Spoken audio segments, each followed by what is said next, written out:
प्रभुं प्राणनाथं विभुं विश्वनाथं जगन्नाथनाथं सदानन्दभाजम् भवद्भव्यभूतेश्वरं भूतनाथं शिवं शङ्करं शम्भुमीशानमीडे गळेरुण्डमालं तनौ सर्पजालं महाकालकालं गणेशाधिपालम् जटाजूटगङ्गोत्तरं गैर्विशिष्यं शिवं शङ्करं शम्भुमीशानमीडे मुदामाकरं मण्डनं मण्डयन्तं महामण्डलं भस्मभूषाधरन्तम् अनादिं ह्यपारं महामोहमारं शिवं शङ्करं शम्भुमीशानमीडे वटाधो निवासं महाट्टाट्टहासं महापापनाशं सदा सुप्रकाशं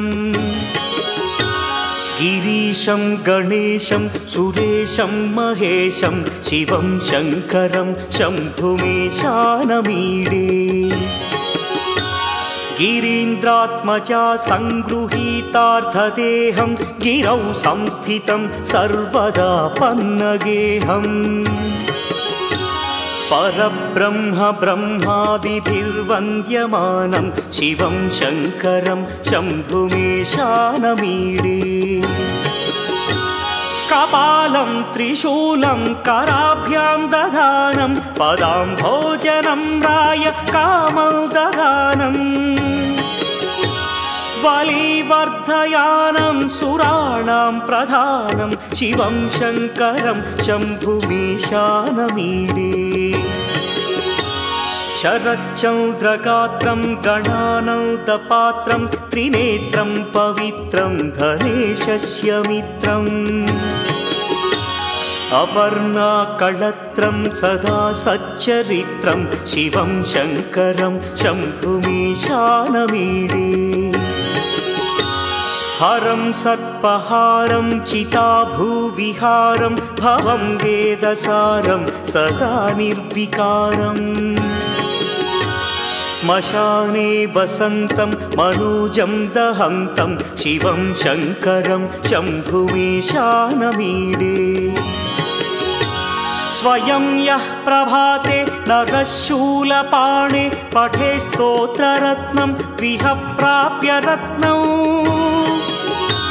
सुपुत्रं सुधान्यं सुमित्रं कळत्रं विचित्रैः समाराध्य मोक्षं प्रयाति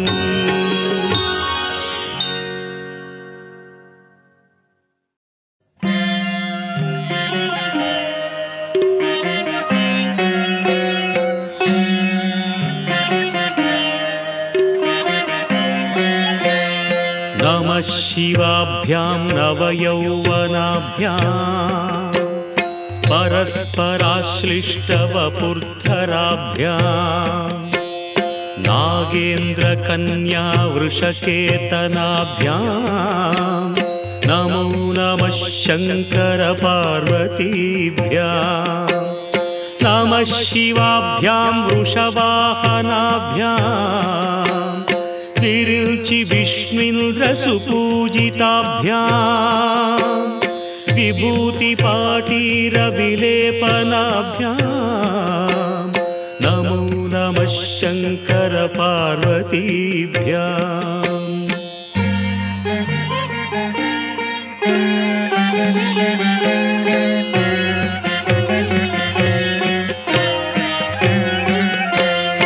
अनघं जनकं जगतां प्रथमं वरदं करशूलधरं सुलभं करुणाम्बुनिधिं कलुषापहरं प्रणमामि महेश्वरमेकमहम् अमलं कमलोद्भवगीतगुणम् शमदं समदासुरनाशकरम् रमणीयरुचिं कमनीयतनुं नम साम्ब शिवं नतपापहरम् शिवं शङ्करं बन्धुरं सुन्दरेशं नटेशं गणेशं गिरीशं महेशं दिनेशेन्दुनेत्रं सुगात्रं मृडानि पतिं श्रीगिरीशं हृदा भावयामि। भृङ्गीच्छानटनोत्कटः करिमदग्राही स्फुरन्माधवाह्लादो नादयुतो महासितवपुः पञ्चेषु नाचादृतः सत्पक्षः सुमनो वनेषु स्वपुनः साक्षान्मदीये मनोराजीवे भ्रमराधिपो विहरतां श्रीशैलवासी विभुः सोमोत्तंसः सुरपरिषदां येष जीवातुरीशः पाशच्छेत्ता पदयुगजुषां फुल्लमल्लीनिकाशः ध्येयो देवः प्रकटितवधूरूपवामात्मभागः श्रीशैलाग्रे कलितवसतिर्विश्वरक्षाधुरीणः येणं पाणौ शिरसि तरुणोल्लासमेणाङ्कखण्डम् पार्श्वे वामे वपुषि तरुणीं दृक्षुकारुण्यलीला भूतिं फाले स्मितमपि मुखे गाङ्गमम्भः कपर्दे बिभ्रत्प्रेम्णा भुवनमखिलं श्रीगिरीशः सपायात्। श्रीशैले स्वर्णशृङ्गे मणिगणरचिते कल्पवृक्षाळिशीते स्फीते सौवर्णरत्नस्फुरितनवगृहे दिव्यपीठे शुभार्हे आसीनः सोमचूडः सकरुणनयनः साङ्गनस्मेरवक्त्रः शम्भुः श्रीभ्रामरीशः प्रकटितविभवो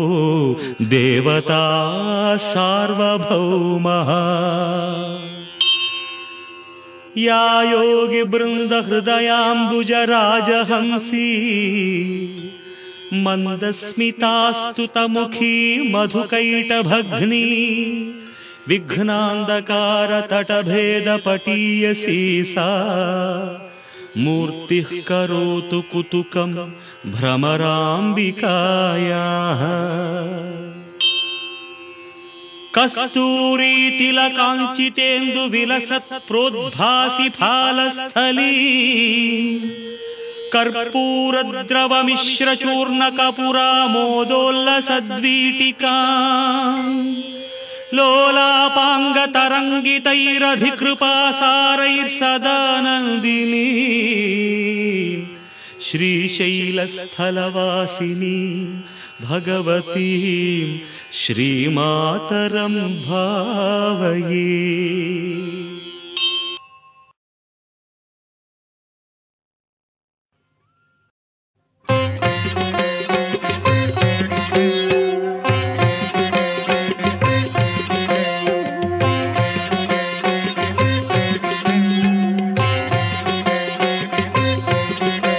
नमामीशमीशाननिर्वाणरूपं विभुं व्यापकं ब्रह्मवेदस्वरूपम् अजं निर्गुणं निर्विकल्पं निरीहं चिदाकारमाकाशवासं भजेऽहं। नमामीशमीशाननिर्वाणरूपं विभुं व्यापकं ब्रह्मवेदस्वरूपम्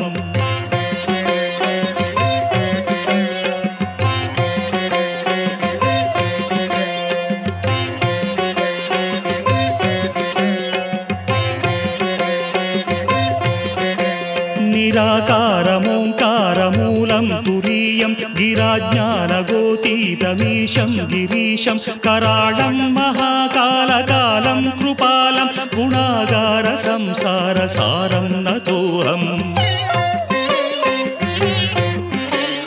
तुषाराद्रिसङ्काश गौरं गभीरं मनोभूतकोटिप्रभासी शरीरं स्फुरन्मौलिकल्लोलिनी चारुगङ्गा लसत्फालबालेन्दुकण्ठे भुजङ्गा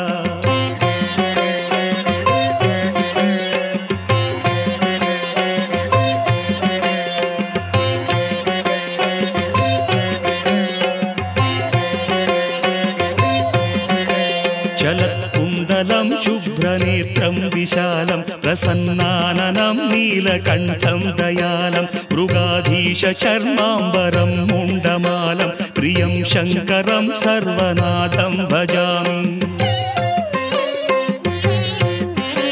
प्रचण्डं प्रकृष्टं प्रगल्भं परेशम् अखण्डं भजे भानुकोटिप्रकाशं त्रयीशूलनिर्मूलनं शूलपाणिं भजेऽहं भवानीपतिं भावगम्यम्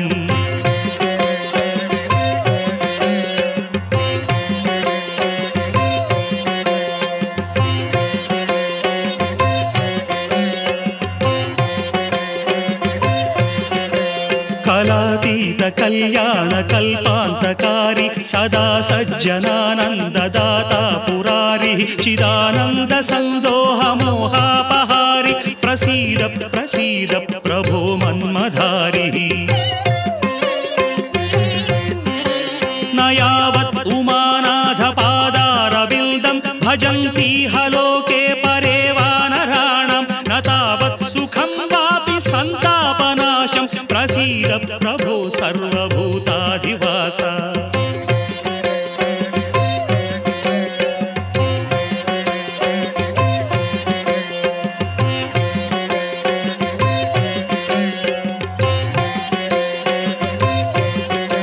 न जानामि योगं जपं नैव पूजां नतोऽहं सदा सर्वदा देव तुभ्यं जराजन्म दुःखौघतातप्यमानं प्रभो पाहि शापान्नमामीश शम्भो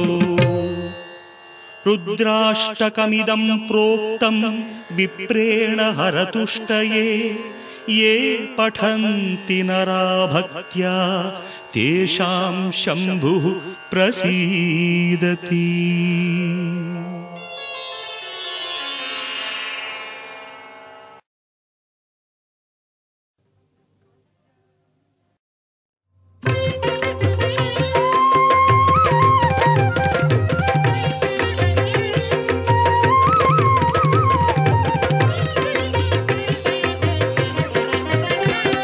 जटाकटाह सम्भ्रमभ्रमन्निलिम्पनिर्झरी विलोलवीचि वल्लरी विराजमानमूर्धनि धगद्धगद्धगज्ज्वलल्ललाटपट्टपावके किशोरचन्द्रशेखरे रतिः प्रतिक्षणं मम हराधरेन्द्रनन्दिनी विलासबन्धुबन्धुरस्फुरद्रुगन्धसन्तति प्रमोदमानमानसि कृपाकटाक्षधोरणि निरुद्धदुन्दरापदि कृचिद्दिगम्बरे मनोविनोदमेतु वस्तुनि जटाभुजङ्गपिङ्गळस्फुरत्फणामणिप्रभा कदम्बकुङ्कुमद्रवप्रलिप्तदिग्वधूमुखे मदान्धसिन्धुरस्फुरत्वगुत्तरीयमेदुरे मनोविनोदमद्भुतं बिभर्तुभूतभर्तरि सहस्रलोचनप्रभृत्य शेषलेखशेखर प्रसूनधूलिधोरणि विधूसराङ्घ्रिपीठभुः भुजङ्गराजमालया निबद्धजाटजूटक श्रियै चिराय जायतां चकोरबन्धुशेखरः ललाटचत्वरज्वलद्धनञ्जयस्फुलिङ्गभा निपीतपञ्चसायकं नमन्निलिम्पनायकं सुधामयूखलेखया विराजमानशेखरं महाकपालिसम्पदे शिरोजटालमस्तु नः कराळफालपट्टिका धगद्धगद्धगज्ज्वलद्धनञ्जयाहुतिकृत प्रचण्ड पञ्चसायके धराधरेन्द्रनन्दिनी कुचाग्रचित्रपत्रक प्रकल्पनैकशिल्पिनि त्रिलोचने मतिर्मम नवीनमेघमण्डली निरुद्धदुर्ध धरस्फुरत् कुहूनिशीधिनि तमः प्रबन्धबन्धकन्धर निलिम्पनिर्झरी धरस्तनोतु कृत्तिसिन्धुरः कलानिदानबन्धुरश्रियं जगद्धुरन्धरः प्रफुल्लनीलपङ्कज प्रपञ्चकालिमच्छटा विडम्बिकण्ठकन्धरा रुचिप्रबन्धकन्धरं स्मरच्छिदं पुरच्छिदं भवच्छिदं मखच्छिदं गजच्छिदान्धकच्छिदं तमन्तकच्छिदं भजे अगर्व सर्वमङ्गला कला कदम्ब मञ्जरी रसप्रवाह माधुरी विजृम्भणा मधुव्रतं स्मरान्तकं पुरान्तकं भवान्तकं मखान्तकं गजान्तकान्धकान्तकं तमन्तकान्तकं भजे जयत्पदभ्रविभ्रमभ्रमद्भुजङ्गमस्फुरत् धगद्धगद्विनिगमत्कराळफालहव्यवट् धिरिद्धिविद्धिविध्वनं मृदङ्गतुङ्ग मङ्गलध्वनिक्रम प्रवर्तित प्रचण्ड ताण्डव शिवः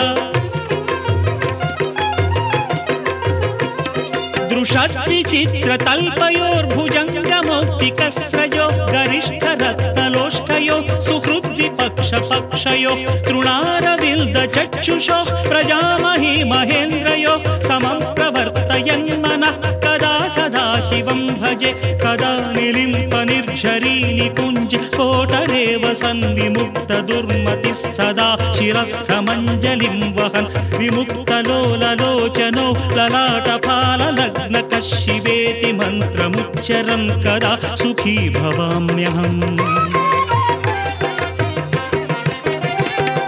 इमं हि नित्यमेव मुक्तमुत्तमोत्तमं स्तवम्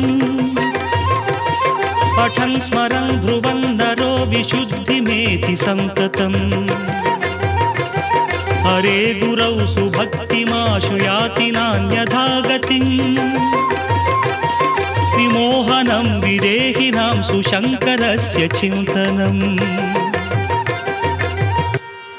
पूजावसानसमये दशवक्त्रगीतम् यः शम्भुपूजनमिदं पठति प्रदोषे तस्य स्थिरां रथगजेन्द्रतुरङ्गयुक्ता लक्ष्मीं सदैव सुमुखीं प्रददाति शम्भुः लक्ष्मीं सदैव सुमुखीं प्रददाति शम्भुः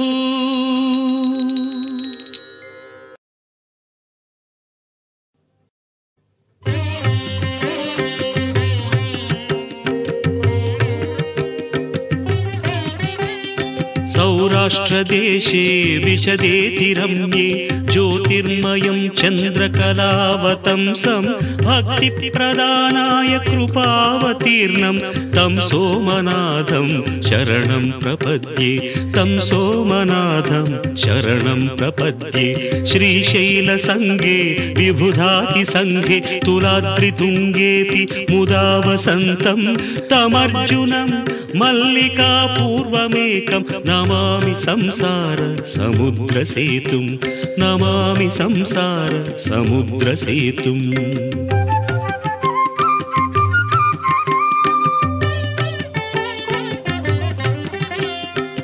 अवन्तिकायां विहितावतारं मुक्तिप्रदानाय च सज्जनानाम् अकालमृत्योः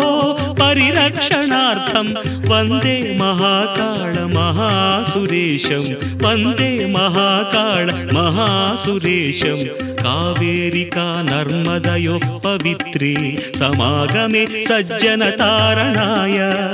सदैव मान्धाद्रिपुरे वसन्तम् ओङ्कारमीशं शिवमेकमीडे ओङ्कारमीशं शिवमेकमीडे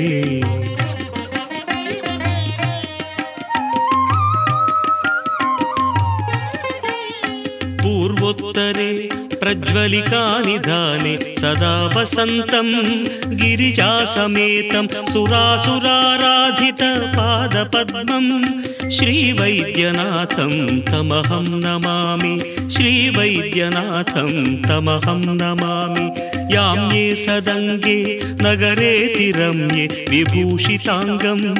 विविधैश्च भोगैः सद्भक्तिमुक्तिप्रदम् ईशमेकं श्रीनागनाथं शरणं प्रपद्ये श्रीनागनाथं शरणं प्रपद्ये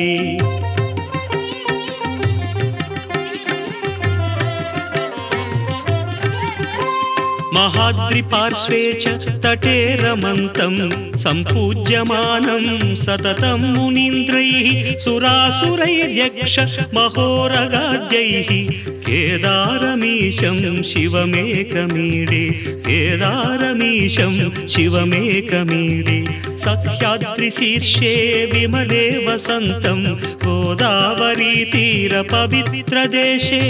यद्दर्शनात् पातकम् आशुनाशं प्रयाति तं त्र्यम्बकम् ईशमीडे प्रयाति तं त्र्यम्बकम् ईशमीडे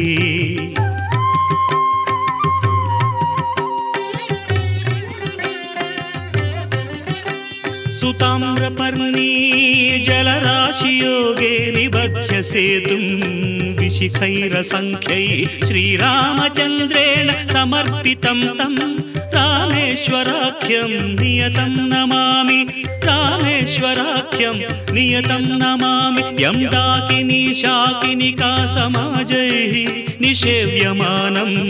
पिशिताशनैश्च सदैव भीमादि पदप्रसिद्धं तं शङ्करं भक्तहितं नमामि तं शङ्करं भक्तहितं नमामि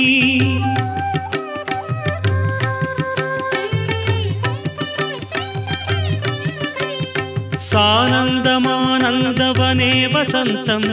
आनन्दकन्दं हतपापबृन्दं वाराणसीनाथमनाथनाथं श्रीविश्वनाथं शरणं प्रपद्ये इडापुरे रम्य विशालकेऽस्मिन् समुल्लसन्तं च जगद्वरेण्यं वन्दे महोदारतरस्वभावं कृष्णेश्वराख्यं शरणं प्रपद्ये ज्योतिर्मय द्वादशलिङ्गकानां शिवात्मनां प्रोक्तमिदं क्रमेण स्तोत्रं पठित्वा मनुज्योतिभक्त्या फलं तदालोक्य निजं भजेच्च फलं तदालोक्य निजं भजेच्च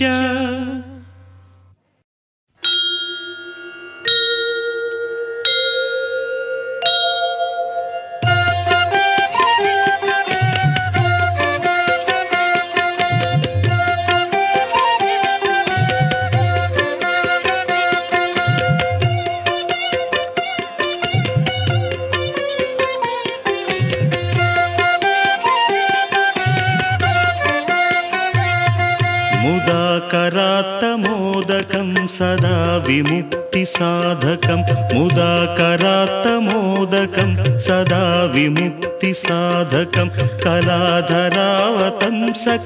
विलासि लोकरक्षकं कलाधरावतंसकं विलासि लोकरक्षकं अनायकैकनायकं विनाशिते भदैत्यकं अनायकैकनायकं विनाशिते भदैत्यकं नताशुभाशुनाशकं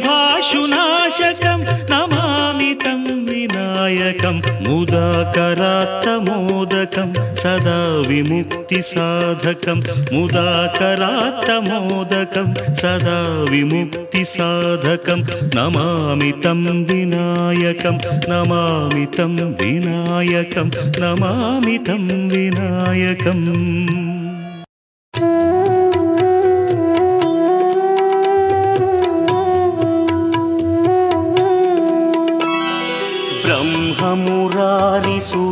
ब्रह्ममुरारिसुरार्चितलिङ्गं निर्मलभासितशोभितलिङ्गम्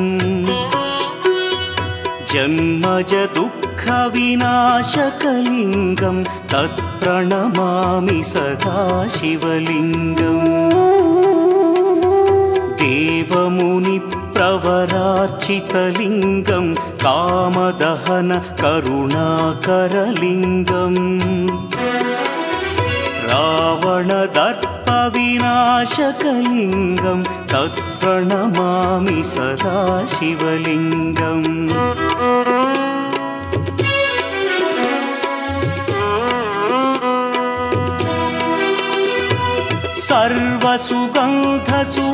सर्वसुगन्धसुलेपितलिङ्गं बुद्धिविवर्धनकारणलिङ्गं सिद्धसुरासुरवन्दितलिङ्गं तत्प्रणमामि सदा शिवलिङ्गं कनकमहामणिभूषितलिङ्गं फणिपतिवेष्टितशोभितलिङ्गम् दक्षसुयज्ञविनाशनलिङ्गं तत्प्रणमामि सदा शिवलिङ्गम् कुङ्कुमचन्दनलेपितलिङ्गं पङ्कजहार सुशोभितलिङ्गम्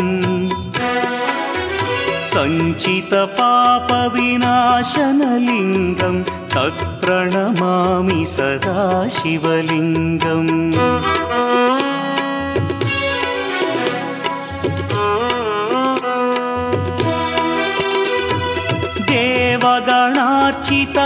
देवगणार्चितसेवितलिङ्गं भावैर्भक्तिभिरेव च लिङ्गं दिनकरकोटिप्रभाकरलिङ्गं तत्प्रणमामि सदा शिवलिङ्गम् अष्टदलोपरिवेष्टितलिङ्गं सर्वसमुद्भवकारणलिङ्गम्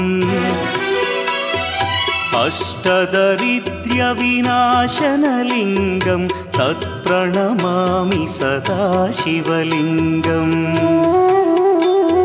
सुरगुरुसुरवरपूजितलिङ्गं सुरवनपुष्पसदार्चितलिङ्गम् परमपदं परमात्मकलिङ्गं तत्प्रणमामि सदा शिवलिङ्गम् लिङ्गाष्टकमिदं पुण्यं यः पठेच्छिवसन्निधौ शिवलोकमवाप्नोति शिवेन सह मोदते।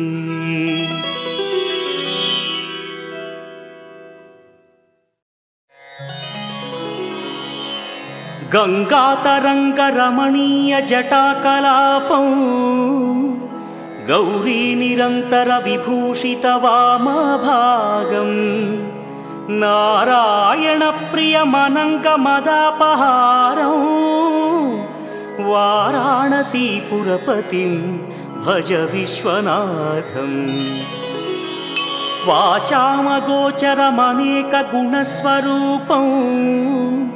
वागीश विष्णुसुरसेवितपादपीठं वामेन विग्रहवरेण्यकळत्रवन्तं वाराणसीपुरपतिं भज विश्वनाथम् भूताधिपं भुजगभूषणभूषिताङ्गं व्याघ्राजिनाम्बरधरं जटिलं त्रिनेत्रं पाशाङ्कुशाभयवरप्रदशूलपाणिं वाराणसीपुरपतिं भज विश्वनाथम् सीतां सुशोभितकिरीटविराजमानौ फालेक्षणानलविशोषितपञ्चबाणं नागाधिपारचितभासुरकर्णपूरं वाराणसीपुरपतिं भज विश्वनाथम् पञ्चाननं दुरितमत्तमतङ्गजानां नागान्तकं दनुजपुङ्गवपन्नगानां दावानलं मरणशोकजराटवीनां वाराणसीपुरपतिं भज विश्वनाथम् तेजोमयं सगुणनिर्गुणमद्वितीयम् आनन्दकन्दमपि राजितमप्रमेयं नागात्मकं सकलनिष्कळमात्मरूपं वाराणसीपुरपतिं भज विश्वनाथम् आशां विहाय परिहृत्य परस्य निन्दा पापे रतिं च सुनिवार्य मनः समाधौ आदाय हृत्कमलमध्यगतं प्रदेशं वाराणसीपुरपतिं भज विश्वनाथम् रागादिदोषरहितस्वजनानुरागं वैराग्यशान्तिनिलयं गिरिजासहायं माधुर्यधैर्यशुभगं करलाभिरामौ वाराणसीपुरपतिं भज विश्वनाथम् वाराणसीपुरपतेस्तवनं शिवस्य व्यासोक्तमष्टकमिदं पठिता मनुष्या विद्यां श्रियं विपुलसौख्यमनन्तकीर्तिं सम्प्राप्य देहविलये लभते च मोक्षम् विश्वनाथाष्टकमिदं यः पठेच्छिव सन्निधौ शिवलोकमवाप्नोति शिवेन सह मोदते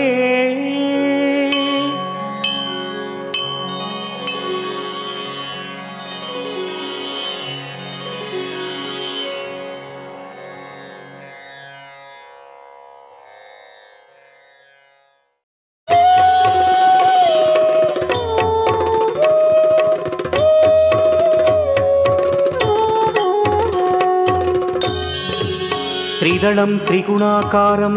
त्रिनेत्रं च त्रियायुधं त्रिजन्मपापसंहारम् एकबिल्वं शिवार्पणम् त्रिशाखैः बिल्वपत्रैश्च अच्छिद्रैः कोमलैः शुभैः तव पूजां करिष्यामि एकबिल्वं शिवार्पणम् कोटिकन्या महादानं तिलपर्वतकोटयः काञ्चनं शैलदानेन एकबिल्वं शिवार्पणम् काशीक्षेत्रनिवासं च कालभैरवदर्शनौ प्रयागे माधवं दृष्ट्वा एकबिल्वं शिवार्पणम् इन्दुवारे व्रतं स्थित्वा निराहारो महेश्वर नक्तं हौष्यामि देवेश एकबिल्वं शिवार्पणम् रामलिङ्गप्रतिष्ठा च वैवाहिककृतं तथा तटाकादि च सन्तानम् एकबिल्वं शिवार्पणम् अखण्डबिल्वपत्रं च आयुतं शिवपूजनं कृतं नाम सहस्रेण एकबिल्वं शिवार्पणम् उमया सह देवेश नन्दिवाहनमेव च भस्मलेपन सर्वाङ्गम् एकबिल्वं शिवार्पणम् सालग्रामेषु विप्राणां तटाकं दशकूपयो यज्ञकोटिसहस्रस्य एकबिल्वं शिवार्पणम् दन्तिकोटिसहस्रेषु अश्वमेधशतक्रतौ कोटिकन्या महादानम् एकबिल्वं शिवार्पणम् बिल्वानां दर्शनं पुण्यं स्पर्शनं पापनाशनम् अघोरपापसंहारम् एकबिल्वं शिवार्पणम् सहस्रवेदपाठेषु ब्रह्मस्थापनमुच्यते अनेकव्रतकोटीनाम् एकबिल्वं शिवार्पणम् अन्नदानसहस्रेषु सहस्रोपनयनं तथा अनेकजन्मपापानि एकबिल्वं शिवार्पणम् बिल्वाष्टकमिदं पुण्यं यः पठेच्छिव सन्निधौ शिवलोकमवाप्नोति एकबिल्वं शिवार्पणम्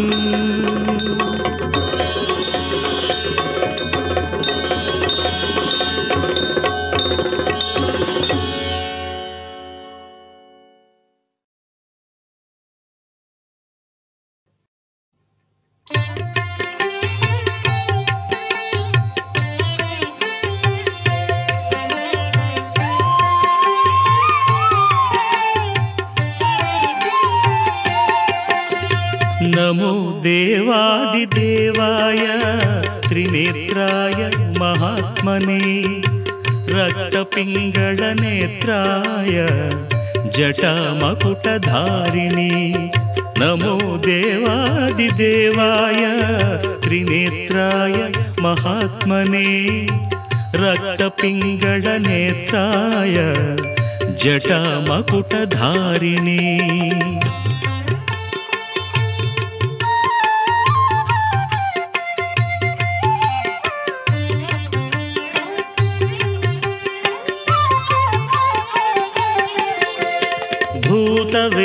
भूतवेताळजुष्टाय महाभोगोपवीतिने भूतवेताळजुष्टाय महाभोगोपवीतिने भीमाट्टहासवक्त्राय कपर्दिस्थाणवे नमः नमो देवादिदेवाय त्रिनेत्राय महात्मने रक्तपिङ्गळनेत्राय जटामकुटधारिणे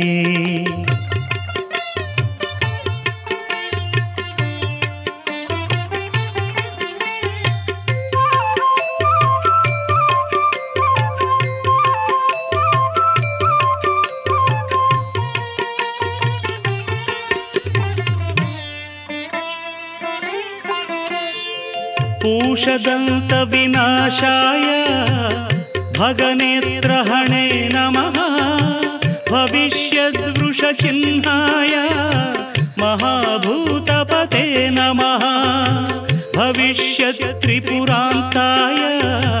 तथान्धकविनाशिने कैलासवरवासाय करिकृत्तिनिवासिने विकराळोर्ध्वकेशाय भैरवाय नमो नमः विकराळोर्ध्वकेशाय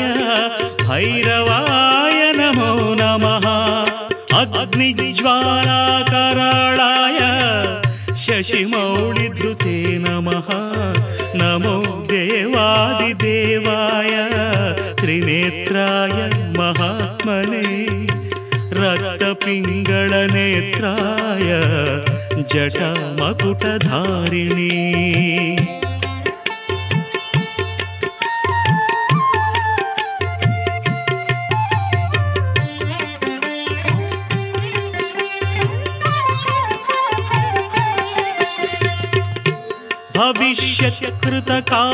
भविष्यत्कृतकापालिव्रताय परमेष्ठिने तथा दारुवनध्वंसकारिणे तिग्मशूलिने कृतकङ्कणभोगीन्द्र नीलकण्ठत्रिशूलिने प्रचण्डदण्डहस्ताय बडवाग्निमुखाय च वेदान्तवेद्याय नमो यज्ञमूर्ते नमो नमः वेदान्तवेद्याय नमो यज्ञमूर्ते नमो नमः दक्षयज्ञविनाशाय जगद्भयकराय च विश्वेश्वराय देवाय शिवशम्भो भवाय च कपर्दिने कराळाय महादेवाय ते नमः नमो देवादिदेवाय त्रिनेत्राय महात्मने रक्तपिङ्गळनेत्राय जटामकुटधारिणे एवं देवैस्तुतः शम्भुः उग्रधन्वासनातनः उवाच देवदेवोऽयं यत्करोमि तदुच्यते यत्करोमि तदुच्यते यत्करोमि तदुच्यते